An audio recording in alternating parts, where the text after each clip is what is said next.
Let's make the Liberty cocktail.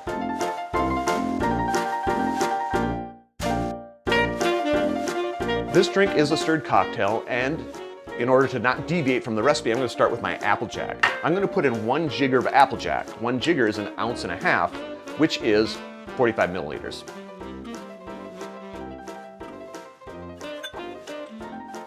Three-quarters of an ounce of your rum. 3/4 of an ounce is 22.5 milliliters.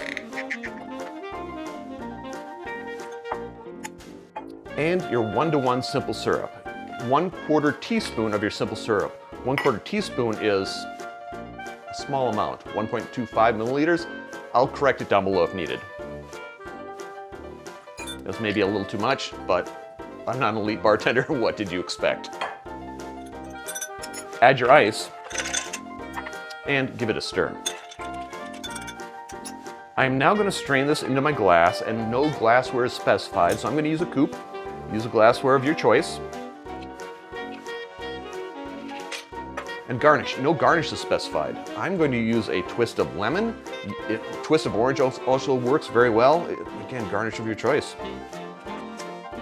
Express, wipe, and drop. And there you have it, a Liberty cocktail, #1. Drink with good spirits.